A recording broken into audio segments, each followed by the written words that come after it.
Admiral Taiwan Kim stood at the large window of Earth Defense Command, watching the morning sun rise over Seoul. His calm expression didn't show the worry in his mind. 3 massive alien ships had appeared near the moon just hours ago. "Sir, they're broadcasting again," said Captain Du Jin Lee, walking quickly to his commander's side. The young captain's uniform was perfectly pressed, but his eyes showed that he hadn't slept all night. "Put them on the main screen," Admiral Kim ordered. His voice was steady and strong. The screen lit up with an alien face. It had purple skin and large silver eyes. The alien spoke in perfect English, though its mouth moved strangely with the words. "People of Earth, I am Cultural Attaché Merix of the Galactic Confederation. We come in peace to welcome you into our great alliance of worlds." Admiral Kim straightened his back. This was humanity's first contact with alien life, and he had been chosen to speak for Earth. "We welcome you, Attaché Merix. I am Admiral Kim of the Earth Defense Force." The alien's silver eyes narrowed slightly. "Ah yes, Defense Force. We have studied your world from afar. Your civilization has achieved spaceflight and early energy weapon development, yet you still use primitive projectile weapons. Most fascinating." Captain Lee felt his face grow hot at the alien's tone. It was the same way someone might talk about a child's crayon drawing. He glanced at the Admiral, but Kim's face remained professional and calm. "We believe in keeping what works," Admiral Kim replied simply. Of course," Merrick said with what seemed like a smile. "We would like to send a delegation to meet with your leaders, to discuss your integration into the Confederation." Dr. Han-Mi Park, Earth's lead weapons researcher, had been quietly taking notes. She looked up sharply at the word integration. Something in the alien's voice didn't sound right. "We would be honored," Admiral Kim said. "Please allow us 6 hours to prepare for your arrival." After the screen went dark, the room burst into activity. Lieutenant Jae-yun Choi, who had been silently watching from her post near the door, stepped forward. "Sir, did anyone else notice how they focused on our weapons?" Admiral Kim nodded. "Captain Lee, I want our old missile bases activated, but quietly. Lieutenant Choi, get your special forces ready, but keep them out of sight. Dr. Park, prepare a weapons demonstration for our guests. Show them our energy weapons first." "But sir," Dr. Park said, "our kinetic weapons are more advanced. The railgun tests were very successful." "Exactly," the Admiral said with a small smile. "But let's not show all our cards just yet. They're already looking down on us. Let's not correct that mistake too quickly." 6 hours later, 3 smaller alien ships landed in Seoul's Olympic Stadium. The crowd of world leaders and military commanders watched as the aliens walked down their ship's ramp. Their purple skin gleamed in Earth's sunlight, and their silver eyes looked around with what seemed like amusement. Captain Lee studied their technology carefully. Their ships were sleek and advanced, powered by some kind of energy he didn't understand. But he noticed something interesting. They had no visible projectile weapons. Everything was energy-based. As Attaché Merix approached Admiral Kim, Lee caught Dr. Park's eye. She had noticed it too. The aliens' protective shields hummed with energy, designed to stop energy weapons. But would they stop good old-fashioned bullets? Admiral Kim stepped forward to greet Earth's first alien visitors. But in his mind, he was already planning. Something about these aliens didn't feel right, and Earth would be ready, whether they knew it or not. The first contact with alien life had begun, but it might not be as peaceful as it seemed. Dr. Han-Mi Park walked through the underground testing facility, leading the alien delegation past rows of Earth's energy weapons. The aliens nodded politely at each display, but she could see they weren't impressed. "And here," she said, stopping at a large energy cannon, "is our newest development in plasma technology." Attaché Merix touched the cannon with 3 long fingers. "Yes, quite basic. We developed similar weapons 1,000 years ago." He turned to his fellow aliens, and they shared what seemed like a laugh. Captain Dujin Lee watched from the observation room above. His hands tightened into fists as he saw how they treated Dr. Park. Through his earpiece, he heard Admiral Kim's calm voice. "Steady, Captain.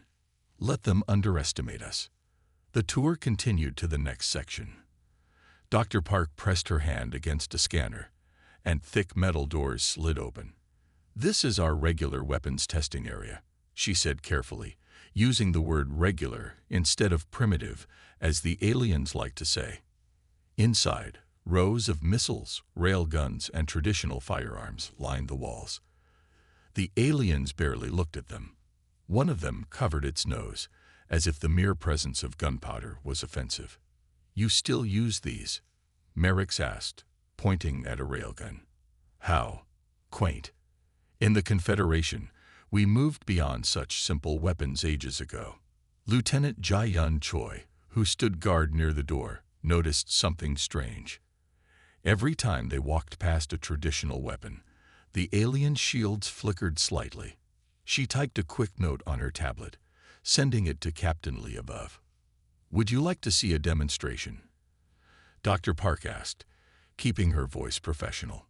"Of your energy weapons, perhaps," Merrick said. "These projectile devices are hardly worth the time." Dr. Park led them to the testing range. First, she fired the plasma cannon at a target. The aliens watched with bored expressions as the energy beam hit the target, leaving a burning hole. "Now," she said, "let me show you our latest railgun." "If you must," Merrick sighed. The railgun roared to life. The aliens jumped at the sound, their shields flaring brightly. The metal projectile crossed the range faster than the eye could follow, ripping through 3 targets before embedding in the back wall. For just a moment, Dr. Park saw fear in their silver eyes, but it vanished quickly. "Loud and primitive," Merrick said, but his voice shook slightly. "The Confederation thanks you for this tour. We will now discuss your world's status with your leaders." After the aliens left, Captain Lee rushed down to the testing range. "Did you see their shields react to the railgun?" he asked Dr. Park. "Yes," she said, studying the data on her tablet. "Their shields are tuned for energy weapons. They flickered every time we fired a projectile weapon. Even a simple bullet might pass right through." Lieutenant Choi joined them, her face serious.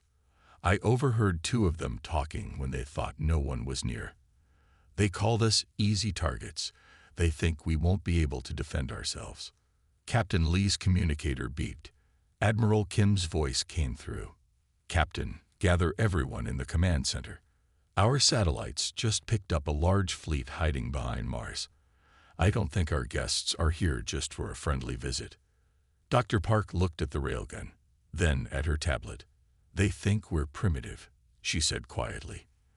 "They think we're weak because we kept our old weapons alongside our new ones."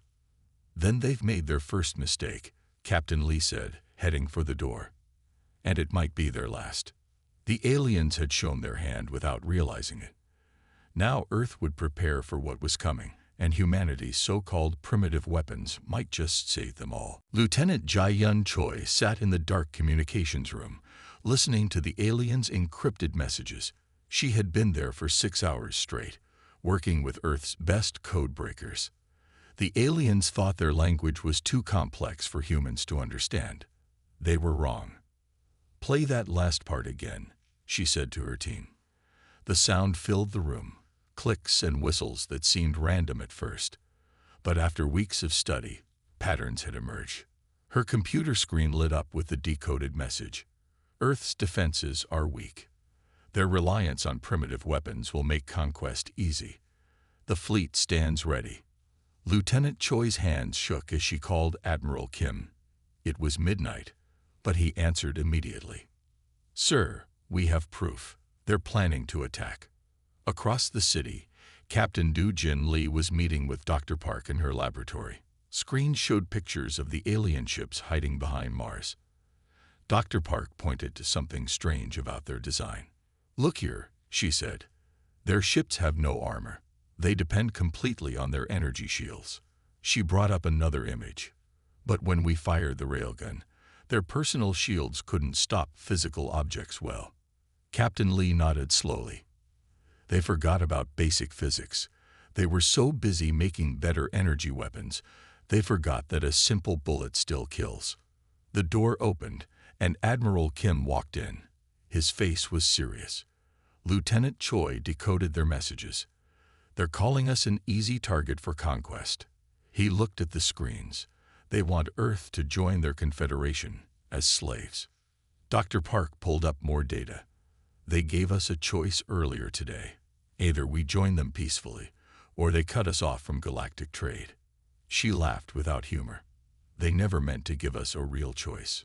Sir, a young officer ran into the room. The alien delegation is asking for Earth's answer. They want to meet in 1 hour. Admiral Kim stood straighter. Good. Captain Lee, get our ships ready. All of them, old and new.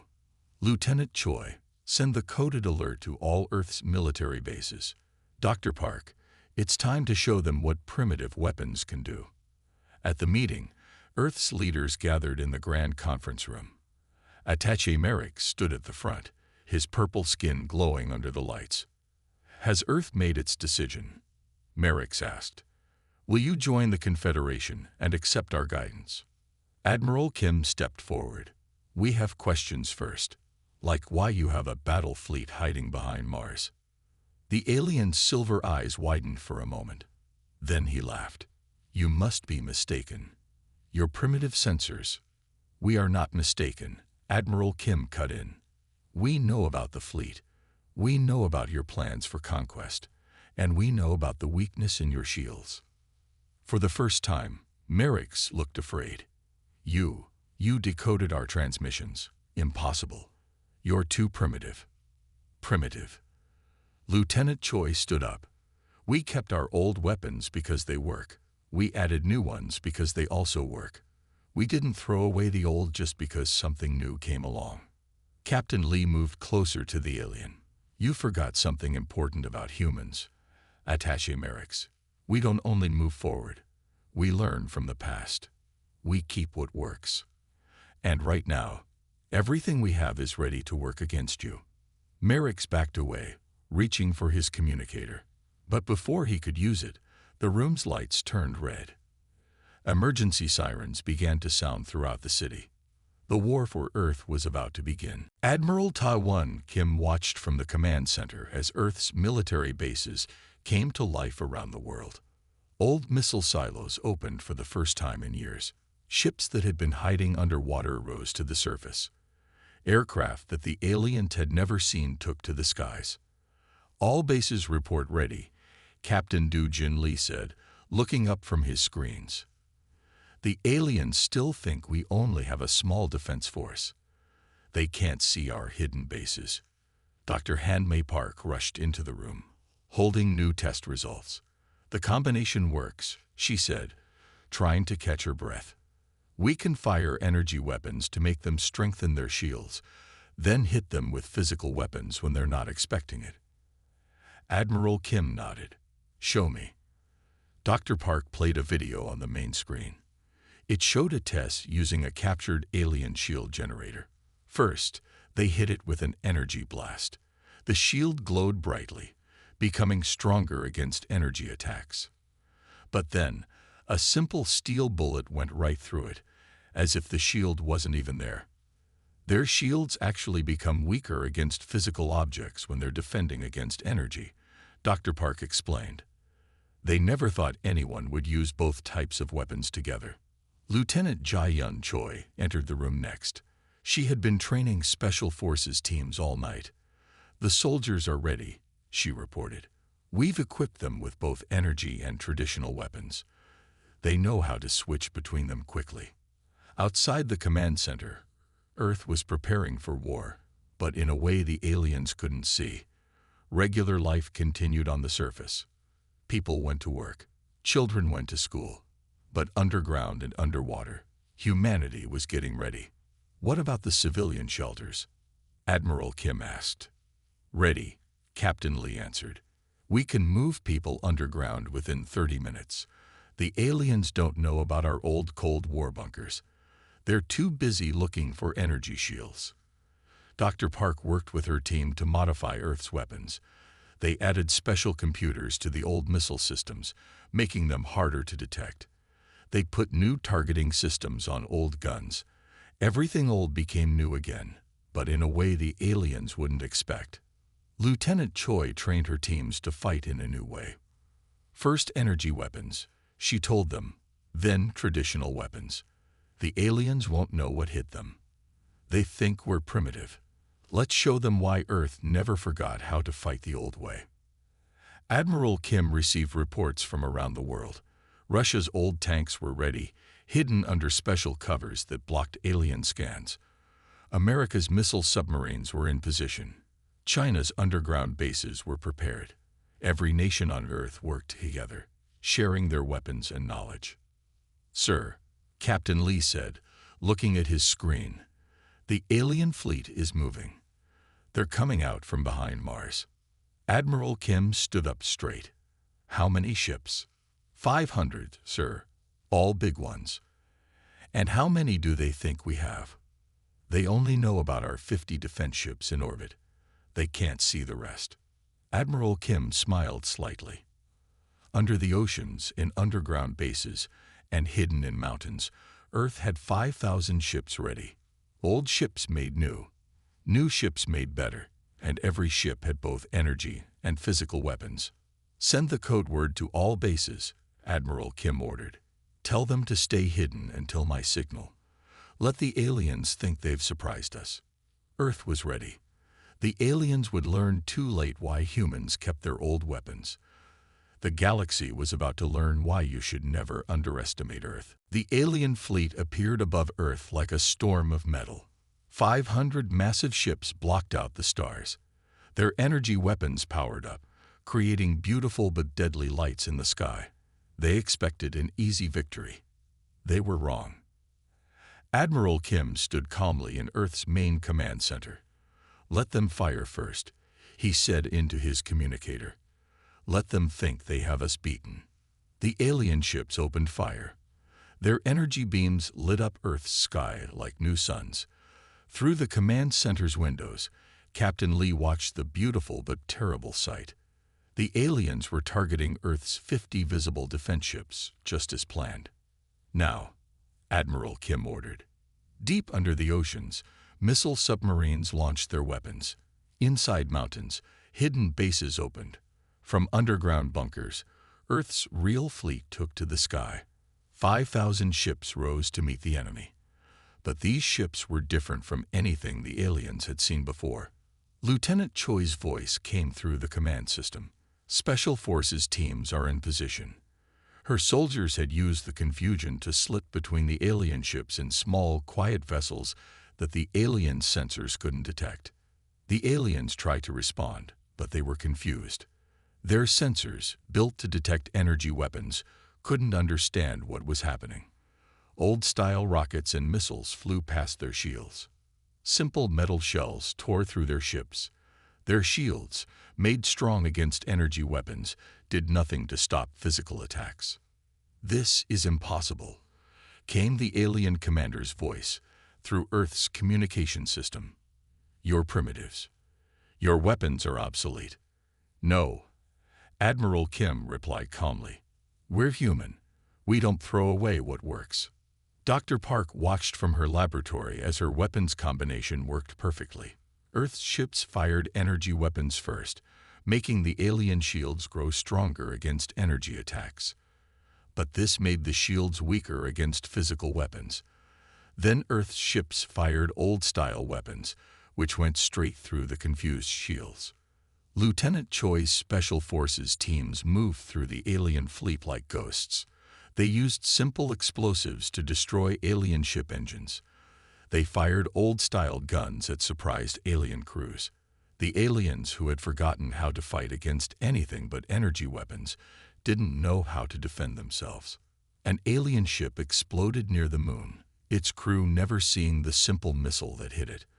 Another tried to run away but was caught by an old-style torpedo from a submarine. A third was taken down by Lieutenant Choi's team using nothing more complex than metal tools to break its engine. Half their fleet is retreating, Captain Lee reported. He couldn't keep the smile from his face. The other half, they're not going anywhere.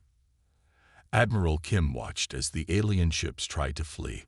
Their perfect energy shields meant nothing against humanity's primitive weapons. Their advanced sensors couldn't detect Earth's obsolete submarines and hidden bases. Their tactical computers couldn't understand Earth's simple battle plans that mixed old and new technology. "Send the message," Admiral Kim ordered. "Tell the Galactic Confederation that Earth is not primitive. We are not weak. We are human, and we remember every lesson our history taught us." The first battle for Earth was over. Humanity had won. And across the galaxy, the news began to spread. The primitive humans had defeated the Confederation's greatest fleet. The galaxy would never be the same. Captain Jin Lee stood on the bridge of Earth's newest warship, the Thunder. The ship was special. It looked old on the outside, but inside it had both ancient and modern weapons.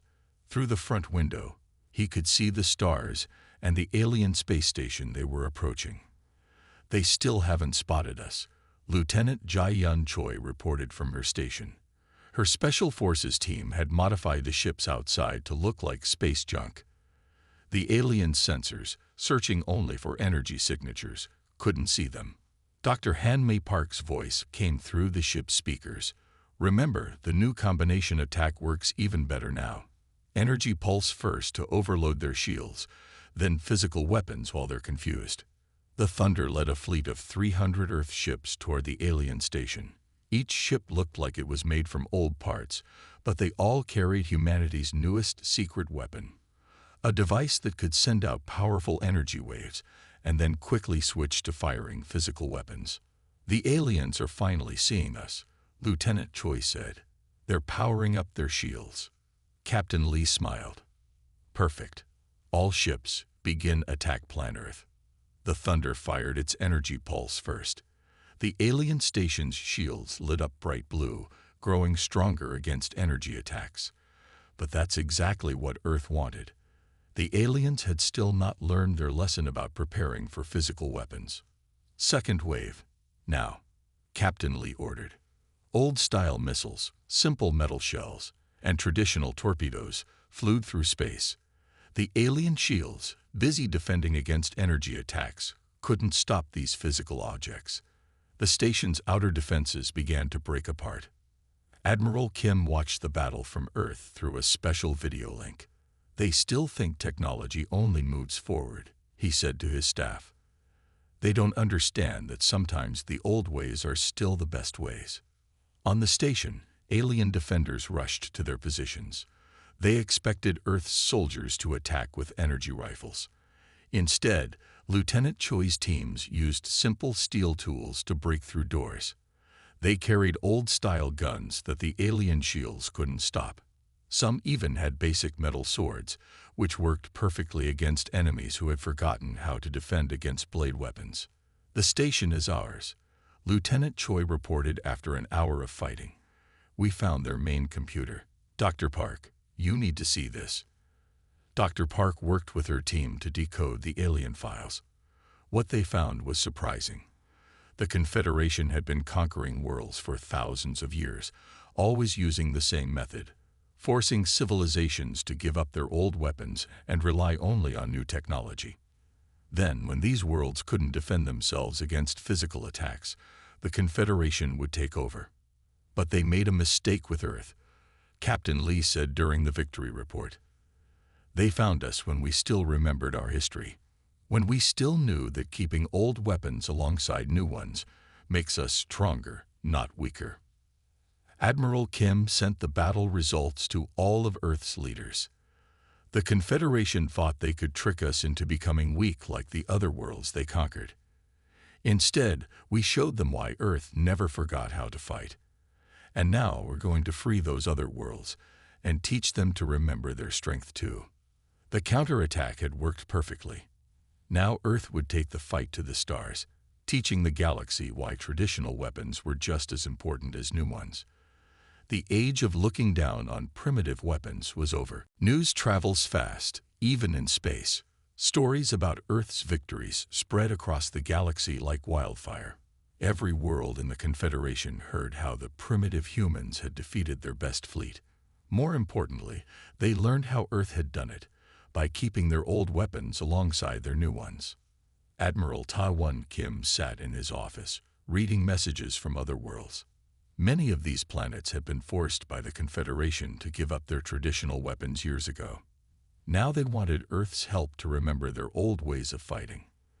"The Centauri people want our help," he told Captain Du Jinli, who stood nearby. "They remember having powerful projectile weapons before the Confederation made them stop using them.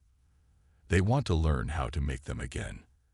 And they're not the only ones," Lieutenant Jai-Yun Choi added, walking into the office with more reports. "3 other star systems have secretly contacted us. They all want to know how we kept our old weapons working so well."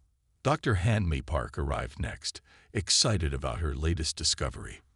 "I've been studying the messages from these other worlds," she said. "Each of them had their own special weapons before the Confederation arrived. The Centauri had amazing rail guns, the Proxima worlds had special battle suits, the Sirius planets had powerful explosive devices, and the Confederation made them all stop using these weapons," Captain Lee said, understanding now. "They made everyone think energy weapons were the only way forward." Admiral Kim stood up and walked to his window. Earth's fleet was visible in the distance, old and new ships flying together. "The Confederation didn't just take away their weapons," he said. "They took away their confidence, made them think their own ways of fighting were wrong." A message alert sounded on his desk. Another world was asking for Earth's help. This time it was the Vega system, whose people had once been famous for their skill with missile weapons. "We should help them," Lieutenant Choi said. "Teach them what we learned, that the old ways and the new ways can work together." Dr. Park nodded. The Confederation's biggest mistake was thinking that new technology always means giving up old technology. They forgot that true strength comes from having many different ways to fight. Admiral Kim made his decision. "Captain Lee, prepare our training ships. Lieutenant Choi, get your best teachers ready. Dr. Park, share your research about combining old and new weapons with our new allies." As Earth's leaders planned how to help other worlds, the Confederation was beginning to fall apart. More and more planets were remembering their old strengths. Some were already finding their hidden weapons, kept secret for years. Others were building new versions of their traditional weapons, guided by Earth's example. "The galaxy is changing," Admiral Kim said to his team. "The Confederation thought forcing everyone to be the same would make them stronger. Instead, it made everyone weaker. But now, thanks to Earth, worlds are remembering that being different, keeping their own ways of fighting alongside new ones, makes them stronger." The story of Earth's victory had become more than just a story about winning a war. It had become a lesson for the whole galaxy. Never forget your past strengths while reaching for new ones. The age of the Confederation's control through forced sameness was ending, and a new age of diversity in warfare was beginning. Dr. Han-Mei Park stood in front of a room full of alien military leaders. Behind her, a large screen showed the history of warfare on Earth. She had spent months studying why the Confederation's strategy had failed against humans, and now she was ready to share what she had learned. "The Confederation made a simple mistake," she explained, pointing to her diagrams. "They thought newer always meant better. They threw away old weapons as soon as they made new ones. But that's not how humans think about weapons." In the audience, Captain Du Jinli watched as the alien leaders learned about Earth's military history. Many of them looked surprised when they saw how Earth had kept improving old weapons instead of abandoning them. "Look at this," Dr. Park continued, showing a picture of Earth's newest warship. "We still use gunpowder, a 1,000-year-old invention. We still use sharp metal blades. We still use simple projectile weapons. But we made them all better, stronger, more accurate. We didn't throw them away. We improved them." Lieutenant Jai-Yun Choi added her own experience to the presentation. "In Special Forces training, we learned every kind of fighting," she said. "New energy weapons, Yes, but also old-style combat, because you never know which tool will work best for each job. The alien leaders began to understand. One of them, a general from the Centauri system, stood up. The Confederation taught us that moving forward meant leaving everything behind, he said, but Earth showed us that true progress means building on what came before. Admiral Ta-Won Kim joined the discussion through a video link from Earth. The Confederation's problem wasn't their technology, he explained. Their problem was their thinking. They only saw one path forward. Humans see many paths, and we use them all. Dr. Park showed more research results. The Confederation's ships had become weaker over time, not stronger. By focusing only on energy weapons and shields, they had actually lost many useful abilities. Their soldiers had forgotten how to fight against physical weapons. Their engineers had forgotten how to build simple but effective tools. This is why Earth won, Captain Lee said to the audience. Not because our weapons were better, but because we had more kinds of weapons. Not because we were more advanced, but because we remembered our past while moving into the future.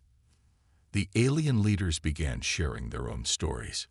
Many remembered weapons and fighting styles their worlds had lost. The Centauri talked about their old rail guns. The Proxima leaders described their forgotten battle suits. The Sirius commanders remembered their powerful explosives. This is the beginning of something new, Admiral Kim told them. A new way of thinking about warfare, the human paradigm, keeping the old, adding the new, and making both better. Dr. Park ended her presentation with a simple truth. The Confederation thought going forward meant leaving the past behind. Earth showed the galaxy that true strength comes from remembering where you came from while reaching for where you want to go. The revolution in warfare had begun. Across the galaxy, worlds started remembering their old strengths, guided by Earth's example. The age of narrow thinking was over, replaced by the wisdom of keeping both old and new. 5 years had passed since Earth first defeated the Confederation fleet. The galaxy had changed in ways no one expected. Admiral Ta-Won Kim walked through the halls of the new Galactic Council building, which had been built in orbit above Earth. The building itself showed how things had changed. It had both energy shields and traditional armor, both new and old defenses working together. Captain Du-Jin Lee, now General Lee, waited for him in the main meeting room. The last Confederation holdouts have surrendered, he reported. They finally understood that their way of thinking about warfare was wrong. Around the table sat representatives from 100 different worlds.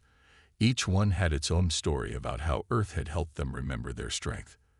The Centauri people had rebuilt their rail gun factories. The Proxima worlds wore their battle suits again. The Sirius systems had remembered how to make their special explosives. Earth didn't just beat the Confederation.